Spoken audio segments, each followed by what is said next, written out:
ಅಸ್ಸಲಾಮ್ ಅಲೈಕುಮ್, welcome back. ನನ್ನ video ನೋಡ್ತಿರೋ ಎಲ್ರಿಗೂ ನಮಸ್ತೆ. ಈ ವಿಡಿಯೋ ನಾನು ಇವತ್ತು ಕನ್ನಡದಲ್ಲಿ ಮಾಡ್ತಿದ್ದೀನಿ. ಯಾಕಂತ ಹೇಳಿದ್ರೆ ನನ್ನ ನೇಬರ್ಸ್, ನನ್ನ ಫ್ರೆಂಡ್ಸ್ ಹಾಗೂ ಎಲ್ಲರೂ ನನ್ನ ಹತ್ರ ಕನ್ನಡದಲ್ಲಿ ಮಾಡಿ ಈ ವಿಡಿಯೋನ, ಯಾಕಂತ ಹೇಳಿದ್ರೆ ನಮ್ಮ ಬ್ಯಾರಿಯಲ್ಲಿ ಅರ್ಥ ಆಗೋದಿಲ್ಲ ಅಂತ ಹೇಳಿದ್ರೆ, ಸೊ ಅದಕ್ಕಾಗಿ ನಾನು ಈ ವಿಡಿಯೋದಲ್ಲಿ ಕನ್ನಡದಲ್ಲಿ ಮಾಡ್ತಿದ್ದೀನಿ. ಈ ವಿಡಿಯೋದಲ್ಲಿ ನಾನು ನಿಮಗೆ ghee rice, mutton gravy and salad ಹೇಗೆ ಮಾಡೋದು ಅಂತ ಹೇಳಿ ನಾನು ಈ ವಿಡಿಯೋದಲ್ಲಿ ತೋರಿಸ್ತೀನಿ. ಮತ್ತು ನಾನು ತುಂಬ ದಿನ ಆಯಿತು ವಿಡಿಯೋ ಹಾಕಿರಲಿಲ್ಲ. ಸೊ ಯಾಕಂತ ಹೇಳಿದ್ರೆ ಸ್ವಲ್ಪ ಆರೋಗ್ಯ ಸರಿ ಇರಲಿಲ್ಲ, ಅದರಿಂದ ನನಗೆ ವಿಡಿಯೋ ಹಾಕ್ಲಿಕ್ಕಾಗಲಿಲ್ಲ. ಸೊ ಇದಕ್ಕೆ ಏನೆಲ್ಲ ಇಂಗ್ರೀಡಿಯೆಂಟ್ಸ್ ಬೇಕಂತ ಹೇಳಿ ನೋಡು. ನಾನು ಇಲ್ಲಿ ಕೊತ್ತಂಬರಿ ಸೊಪ್ಪು ತೊಗೊಂಡಿದ್ದೀನಿ, ಅಂದರೆ ಸ್ವಲ್ಪ ಬೇರೆ ಬೇರೆ ಮಾಡಿ ಇಟ್ಟಿದ್ದೀನಿ. 4 ದೊಡ್ಡ ನೀರುಳ್ಳಿ, ಒಂದು 6 ಹಸಿಮೆಣಸು ಕಟ್ ಮಾಡಿಟ್ಟಿದ್ದೀನಿ. 4 ನೀರುಳ್ಳಿ ಅಂದರೆ ನಾನೊಂದು 6 ಟೊಮೆಟೊ ತೊಗೊಂಡಿದ್ದೀನಿ. ನಾವು ಗ್ರೇವಿ ಮಾಡುವಾಗ ಯಾವಾಗಲೂ ಟೊಮೆಟೊನ ಜಾಸ್ತಿ ಹಾಕಬೇಕು, ಆವಾಗ ನಮ್ಮ ಗ್ರೇವಿ ತುಂಬ ಟೇಸ್ಟಿ ಆಗುತ್ತೆ.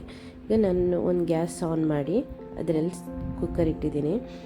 ಒಂದು 2 ಸ್ಪೂನಷ್ಟು ಆಯಿಲ್ ಹಾಕಿ ಸ್ವಲ್ಪ ಕೊತ್ತಂಬರಿ ಸೊಪ್ಪನ್ನು ಈಗ ಹಾಕ್ತಿದ್ದೀನಿ. ಈಗ ಹಾಕಿ ಸ್ವಲ್ಪ ಫ್ರೈ ಮಾಡಬೇಕು.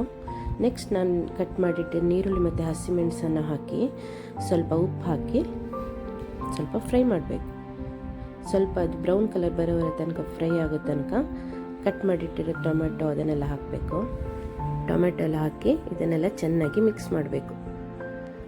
ನೆಕ್ಸ್ಟ್ ನಾವು ಮಸಾಲೆ ಹಾಕುವ. ಜಿಂಜರ್ ಗಾರ್ಲಿಕ್ ಪೇಸ್ಟ್ ನಾನು 2 ಸ್ಪೂನಷ್ಟು ಹಾಕ್ತಿದ್ದೀನಿ. 1 ಸ್ಪೂನ್ ಅರಿಶಿನ ಪುಡಿ, 1 spoon garam masala powder, 2 spoon coriander powder, ಸ್ವಲ್ಪ ನೀರು ಹಾಕಿ ಸ್ವಲ್ಪ ಮಸಾಲೆ ರೆಡಿ ಆಗಲಿಕ್ಕೆ ಬಿಡುವ. ಇದಕ್ಕೆ ನಾನೀಗ ಮನೆಯಲ್ಲೇ ರೆಡಿ ಮಾಡಿರುವಂತಹ ಮೀಟ್ ಮಸಾಲ ಪೇಸ್ಟನ್ನು 2 ಸ್ಪೂನ್ ಹಾಕ್ತೀನಿ. ಇದನ್ನು ಹೇಗೆ ಮಾಡೋದು ಅಂತ ಹೇಳಿ ನಾನು ನೆಕ್ಸ್ಟ್ ವಿಡಿಯೋದಲ್ಲಿ ತೋರಿಸ್ತೀನಿ.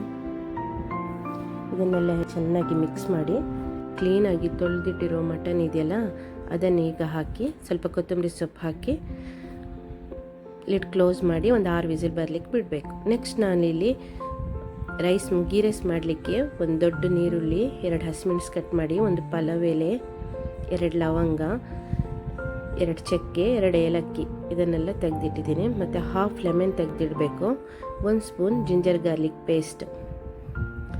ಈಗ ನಾನು ಮೊದಲು ಗ್ಯಾಸ್ ಆನ್ ಮಾಡಿ ಕುಕ್ಕರ್ ಇಟ್ಟು ಅದಕ್ಕೆ ಒಂದು 4 ಸ್ಪೂನಷ್ಟು ಆಗುವಂಥ ಆಯಿಲ್ ಹಾಕಿ ಅದಕ್ಕೆ ಸ್ವಲ್ಪ ಏಲಕ್ಕಿ, ಚಕ್ಕೆ, ಲವಂಗ, ನೀರುಳ್ಳಿ, ಹಸಿಮೆಣಸು, ಜಿಂಜರ್ ಗಾರ್ಲಿಕ್ ಪೇಸ್ಟ್ ಎಲ್ಲ ಹಾಕಿ ಸ್ವಲ್ಪ ಬ್ರೌನ್ ಕಲರ್ ಬರೋ ತನಕ ಬಿಡಬೇಕು. ನೆಕ್ಸ್ಟ್ ನಾನಿಲ್ಲಿ 2 ಕಪ್ಪು ಅಕ್ಕಿ ತೊಗೊಂಡಿದ್ದೀನಿ, ಅಂದರೆ 4 ಕಪ್ಪಷ್ಟು ನೀರು ಹಾಕ್ತಿದ್ದೀನಿ.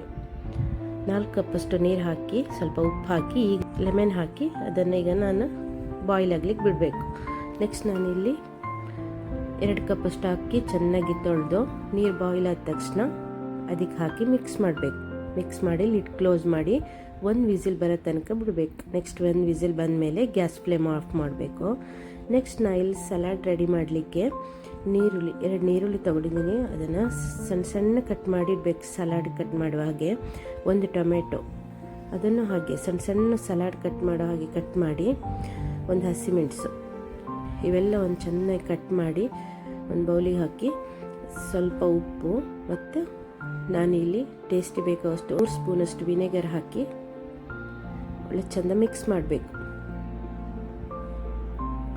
ಒಳ್ಳೆ ಮಿಕ್ಸ್ ಆದಮೇಲೆ ಇದು ರೆಡಿಯಾಗಿ ಸೈಡಲ್ಲಿ ಇಡಬೇಕು. ನೆಕ್ಸ್ಟ್ ನೋಡಿ, 1 ವಿಸಿಲ್ ಬಂತಲ್ಲ, ಅನ್ನ ಹೇಗೆ ರೆಡಿಯಾಗಿ ನೋಡಿ, ಲೆಮನ್ ಹಾಕಿದ್ರೆ ಈ ಥರ ನೋಡಿ ಅಂಟಂಟಾಗಿರೋದಿಲ್ಲ, ಅನ್ನ ಎಲ್ಲ ಸ್ವಲ್ಪ ಬಿಡಿ ಆಗಿರುತ್ತೆ. ಒಳ್ಳೆ ಟೇಸ್ಟಿಯಾದ ghee rice, mutton gravy, salad ready. ನೀವು ಕೂಡ ಮನೆಯಲ್ಲಿ ಒಮ್ಮೆ ಈ ರೆಸಿಪಿ ಟ್ರೈ ಮಾಡಿ. ನಿಮಗೆ ನನ್ನ ಈ ವಿಡಿಯೋ ಇಷ್ಟ ಆಗಿದ್ರೆ ಪ್ಲೀಸ್ ಲೈಕ್ ಮಾಡಿ, ನಿಮ್ಮ ಫ್ಯಾಮಿಲಿ ಫ್ರೆಂಡ್ಸ್ ಎಲ್ಲರಿಗೂ ಶೇರ್ ಮಾಡಿ, ಸಬ್ಸ್ಕ್ರೈಬ್ ಮಾಡಿ. ಇನ್ಶಾಅಲ್ಲಾ ನೆಕ್ಸ್ಟ್ ವಿಡಿಯೋದಲ್ಲಿ ಸಿಗ್ತೇನೆ.